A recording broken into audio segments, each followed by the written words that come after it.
بڑھتے ہیں اگلے سوال کی طرف۔ اگلا سوال ہے کہ اردو کا پہلا مختصر افسانہ نصیر اور خدیجہ کس سال شائع ہوا؟ بہت ہی اہم اور امپورٹنٹ سوال ہے یہ۔ آپشنس ہیں 1901، 1903، 1905 یا 1910 عیسوی۔ تو دوستو اس سوال کا رائٹ آنسر ہو جاتا ہے آپ کا دوسرا، یعنی 1903 عیسوی۔ آگے بڑھتے ہیں، اگلا سوال ہے سوال نمبر 8۔ افسانہ نصیر اور خدیجہ کے مصنف کون تھے؟ آپشنس ہیں منشی پریم چند، یہاں ہے سجاد حیدر یلدرم، ٹھیک ہے، سجاد حیدر یلدرم، راشد الخیری اور اختر اورینوی۔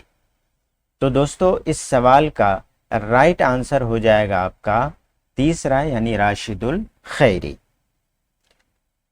اگلا سوال ہے بہت ہی اہم اور امپورٹنٹ سوال ہے، اردو ادب میں ترقی پسند تحریک کا آغاز کس سال ہوا؟ یہ سوالات جو ہے بار بار آپ کے ایگزام میں آتے رہتے ہیں، لہٰذا جو بھی اہم اور امپورٹنٹ سوال ہے دوستو، جو بھی ریپیٹ سوال ہے اس کو آپ ذہن نشی کر لیں۔ اردو ادب میں ترقی پسند تحریک کا آغاز کس سال ہوا؟ 1930، 1936، 1940 اور 1947 عیسوی۔ تو دوستو اس سوال کا رائٹ آنسر ہو جاتا ہے آپ کا دوسرا، یعنی 1936 عیسوی میں ترقی پسند تحریک کا آغاز ہوا۔ آگے بڑھتے ہیں، اگلا سوال ہے سوال نمبر 10۔ موضوع اور فن کے اعتبار سے اردو افسانے کی تاریخ میں کس مجموعے کو سنگ میل کی حیثیت حاصل ہے؟ ٹھیک ہے، یہ ہمارا سوال ہے۔ آپشنس ہیں آلاؤ، آدمی کے روپ، انگارے اور چار چہرے۔ ٹھیک ہے، یہ سارے کے سارے جو ہے افسانے ہیں، اور ہمیں یہ بتانا ہے کہ اردو افسانے کی تاریخ میں کس مجموعے کو سنگ میل کی حیثیت حاصل ہے۔ تو دوستو اس سوال کا رائٹ آنسر ہو جاتا ہے آپ کا انگارے، یعنی انگارے ایک ناول ہے جس کو تاریخ میں جو ہے افسانے کی تاریخ میں سنگ میل کی حیثیت حاصل ہے۔ آگے بڑھتے ہیں، اگلا سوال ہے کہ کس دہائی میں جدید افسانہ نگاروں کی ایک نئی نسل ابھر کر سامنے آئی جس نے حقیقت نگاری سے انحراف کیا؟ ٹھیک ہے، آپشنس ہیں 1940 کی دہائی میں، 1950 کی دہائی میں، 1960 کی دہائی میں اور 1970 کی دہائی میں۔ تو دوستو بتائیے اس سوال کا رائٹ آنسر کیا ہوگا؟ تو اس سوال کا رائٹ آنسر ہو جاتا ہے آپ کا تیسرا، یعنی 1960 عیسوی کی دہائی میں۔ آگے بڑھتے ہیں، اگلا سوال آپ کے اسکرین پر ہے۔ 1960 عیسوی کی دہائی کے جدید افسانہ نگاروں نے افسانے میں کس چیز کی آمیزش کر کے افق کو وسیع کیا؟ ٹھیک ہے، سوال کو اچھے سے ریڈ کیجئے، سمجھنے کی کوشش کیجئے اور پھر جواب دینے کی کوشش کیجئے۔ آپشنس ہیں علامت، استعارہ، تمثیل اور تجرید، سادگی اور بیانیہ، رومانیت اور مبالغہ آرائی، صرف حقیقت نگاری۔ یہ چار آپشنس ہیں آپ کے پاس، بتائیے اس سوال کا رائٹ آنسر کیا ہوگا؟ تو دوستو 1960 عیسوی کی دہائی کے جدید افسانہ نگاروں نے افسانے میں جس چیز کی آمیزش کی وہ ہے علامت، استعارہ، تمثیل اور تجرید۔ یہ ہمارا رائٹ آنسر ہو جائے گا۔ علامت، استعارہ، تمثیل اور تجرید کے بارے میں باضابطہ ایک ویڈیو ہم آپ کے لیے لائیں گے۔ فی الحال ابھی ہمیں یہ جاننا ہے کہ 1960 عیسوی کی دہائی کے جدید افسانہ نگاروں نے جو افسانے میں جو چیز ملاوٹ کی، آمیزش کی، وہ کون کون سی ہے؟ تو علامت ہے، استعارہ ہے، تمثیل ہے اور تجرید ہے۔ آگے بڑھتے ہیں، اگلا سوال آپ کے اسکرین پر ہے کہ درج ذیل میں سے کون سا نام 1960 عیسوی کی دہائی کے اہم جدید افسانہ نگاروں میں شامل ہے؟ سوال کو اچھے سے ریڈ کیجئے۔ درج ذیل میں سے کون سا نام 1960 عیسوی کی دہائی کے اہم جدید افسانہ نگاروں میں شامل ہے؟ ٹھیک ہے، آپ کے پاس جو نام ہے وہ ہے منشی پریم چند، انتظار حسین، سعادت حسن منٹو اور عصمت چغتائی۔ یہ چار نام ہیں، بتائیے اس سوال کا رائٹ آنسر کیا ہوگا؟ تو دوستو میں آپ کو بتا دوں کہ اس سوال کا رائٹ آنسر ہو جاتا ہے دوسرا یعنی انتظار حسین۔ آگے بڑھتے ہیں، ویڈیو کافی لمبی ہے اور ہمیں جو ہے ایک ایک سوال اور اس کے جوابات کو بتانا ہے، لہٰذا تھوڑا سا جو ہے جلدی بازی میں ہم آپ کو بتانے کی کوشش کریں گے۔ سہیل عظیم آبادی کا اصل نام کیا ہے؟ سہیل عظیم آبادی کا اصل نام کیا ہے؟ بہت ہی اہم اور امپورٹنٹ سوال ہے اور بار بار یہ جو ہے ایگزام میں ریپیٹ ہوتا ہے۔ آپشنس ہیں سید مجیب الرحمن، سید حبیب الرحمن، سید شفیق الرحمن اور سید خلیل الرحمن۔ 3 آپشن غلط ہیں اور ایک صحیح ہے، تو بتائیے وہ کون سا آپشن ہے جو رائٹ ہے، صحیح ہے؟ تو دوستو اس سوال کا رائٹ آنسر ہو جائے گا آپ کا پہلا یعنی سید مجیب الرحمن۔ آگے بڑھتے ہیں، اگلا سوال آپ کے اسکرین پر ہے کہ ادبی دنیا میں وہ کس نام سے مشہور ہوئے؟ کون؟ یعنی سید مجیب الرحمن یعنی سہیل عظیم آبادی۔ ٹھیک ہے، آپشنز ہیں مجیب عظیم آبادی، سہیل عظیم آبادی، رحمان عظیم آبادی اور سید عظیم آبادی، ہے نا؟ تو اس سوال کا رائٹ آنسر ہو جاتا ہے آپ کا دوسرا یعنی سہیل عظیم آبادی۔ آگے بڑھتے ہیں، اگلا سوال آپ کے اسکرین پر ہے، سوال نمبر 16، سہیل عظیم آبادی کی پیدائش کس سال ہوئی؟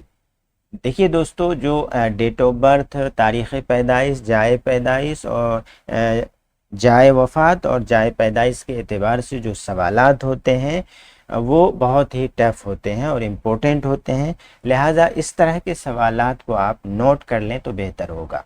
آپشنز ہیں 1905، 1911، 1915 اور 1920۔ بتائیے سہیل عظیم آبادی کی پیدائش کس سال ہوئی؟ تو اس سوال کا رائٹ آنسر ہو جاتا ہے آپ کا 1911 عیسوی۔ آگے بڑھتے ہیں، اگلا سوال ہے کہ سہیل عظیم آبادی کی پیدائش کہاں ہوئی؟ یعنی جائے پیدائش کے اعتبار سے سوال ہے، مظفر پور، پٹنہ، حیدرآباد اور کلکتہ۔ تو دوستو اس سوال کا رائٹ آنسر ہو جاتا ہے آپ کا دوسرا یعنی پٹنہ۔ اگلا سوال ہے کہ سہیل صاحب کا تعلق کس قسم کے خاندان سے تھا؟ ٹھیک ہے، قسم کا مطلب جو آپ کے نیچے آپشنز ہیں وہ دیے ہوئے ہیں، تاجر خاندان، غریب خاندان، زمیندار خاندان اور علمی خاندان۔ تو دوستو اس سوال کا رائٹ آنسر ہو جاتا ہے آپ کا تیسرا یعنی زمیندار خاندان سے سہیل صاحب کا تعلق تھا۔ آگے بڑھتے ہیں، اگلا سوال ہے کہ سہیل عظیم آبادی کی عمر کتنی تھی جب ان کی والدہ کا انتقال ہو گیا؟ دوستو ہم نے اس سیشن کے اندر پورے چیپٹر سے جو بھی سوالات بن سکتے ہیں وہ سوالات ہم نے آپ کے لیے بنائے ہوئے ہیں اور اس کے جواب دے رہے ہیں۔ آپشنز ہیں 1 سال، 2 سال، 5 سال اور 10 سال۔